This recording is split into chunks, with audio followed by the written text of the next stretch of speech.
Hello, everyone, and welcome to another wonderful video here of Level Up Mental Health. My name is Swizz. Got a great topic here as we're looking at the inner critic. So, a lot to explore, a lot to kind of discuss here.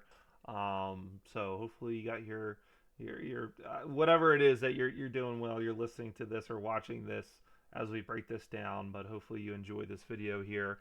If you're on Twitch, thank you for watching. If you are on YouTube, make sure to like, subscribe if you haven't. Check out some other videos. But otherwise, thank you so much for tuning in. Now, enough with the fluff. Let's get into it. So, let's pull out our worksheet here. All right. We are here. We are at the top. So, the inner critic.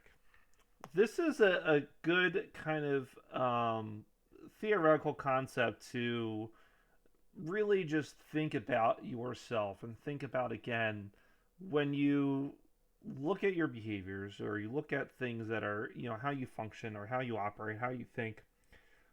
A good question to kind of ask yourself is where do we think those originate from, right? And what this theoretical concept introduces is that a lot of the time it's a former self of you, a past self of you, that is trying to get a need that hasn't obtained it, right? So what's interesting about this is when you look at yourself and you look at kind of whether if it's an unhealthy coping skill or a particular behavior that you're an automatic skill that you're doing, right? It's a good way, or it's an interesting way to kind of look at it in a sense of, is it the inner critic that is the driving force in making that decision? So we're going to explore that here. We're going to look at some things of some characteristics of it, and what are some things we could do to really just kind of be kind to our inner critic, and essentially, at the end of the day, be kind to ourselves, right? So let's look at a few topics here, little basic things to remember about inner critic. Number one, the inner critic's job is to protect you from harm and to ensure you're okay. Again, biggest thing here is maybe just kind of blowing the doors wide open on certain things, but it really is. And when you think about it too, especially when I mentioned about the fight or flight or anxiety or things of that nature, where a lot of the time our body is just trying to protect ourselves from harm, right? To make sure that our body is safe, and that's the ultimate goal that our brain is doing at the end of the day, is making sure that we're surviving and that we are alive, and being able to get through the next day, right? So, being able to kind of think about those things, and especially the critic and its impact that it may have, knowing that it is trying to protect us. In doing this, it levels kind of the criticism it imagines anyone else could level at you before you can make that mistake. So it may sound like a big authority figure, but the inner critic is emotionally the age when it first showed up. So this is an interesting kind of concept too, and they say kind of before the age of 6, is to really kind of think about the time of when you feel that critic first arose, right? And if you feel that there was a monumentous event around 4, 5, 6, things of that nature, it really that starts the formation process. And the ultimate goal is trying to make sure we can nourish it, right? Trying to provide kindness to it is the key. I like this comment here. The inner critic will never go away. It is a part of you. It is normal and even useful if you can avoid getting hooked by its fears and judgments. I always like kind of that visualization, the hooked by its fears and judgments, because again, it can, right? The how we're kind of judging ourselves in that sense as well too. At the end of the day, is trying to protect us to be a better person. But the goal is to really just kind of adjust the way that that criticism is being given towards us. The inner critic is chameleon and may sound like different things, can sound scary, angry, judgmental, very rational, like a procrastinator in a partner with any other part of you that is feeling afraid. It's smart, makes a great ally if you stop being hooked by fears and judgments and steep in and look for observations and the fears underneath. The ultimate goal here that we want to achieve is to respond with curiosity and compassion, and to be the adult listen well and assure the inner critic and all the other selves have been heard and you're taking care of yourself, right? That's the ultimate goal. Now, you may look at this and say, well, what do you mean kind of multiple selves, right? Obviously, We have our adult self, the inner critic self. Being able to kind of enmesh them together is key as we're trying to really respond in that compassionate way, right?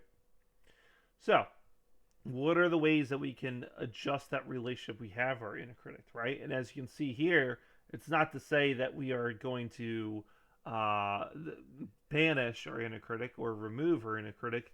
We're trying to change the relationship we have with it, right? Because at the end of the day, it's still going to be there. So the goal is to adjust that perspective of how we're viewing it. So certain things like the noticing the triggers, of course, what's happening, what leads to the inner critic to arise, knowing that the inner critic is a scared child and recognizing the fears helps us provide the compassion that we're trying to do. And ultimately, we want to discern what truths are present in the statements and ensure that there is useful information here, but we want to kind of, in a way, parse it in a sense so that we can identify what the main theme is or what the main aspect that we're trying to look at there. Ultimately, too, we want to explore and find these perspectives to ensure that we can find those truths too. And that's the hardest thing with being able to do this. Obviously, it takes a lot of ability and mental fortitude to do this, right? To be able to try to find these other perspectives. But that's really, one of the kind of the foundations of, mental health and being able to kind of manage the symptoms is a lot of times we're stuck in that one perspective kind of train of thought. We just have the one tinted glasses that we're wearing. And the goal is to try those other tints, right? To make sure we're able to recognize what are some other areas or what are some other perspectives we can look at so that we can see that things can be different, right? The ultimate goal here is deciding how we want to respond, right? Now, there's multiple perspectives. We may decide to stick with one, but ultimately, we want to provide that compassion towards it, right? Certain things, touchstones, tools to help you stand in perspectives. Those are just kind of, if you've ever seen, oh my goodness, I can't believe I'm drawing a blank. Inception, that's the movie, where they have the specific totems, right?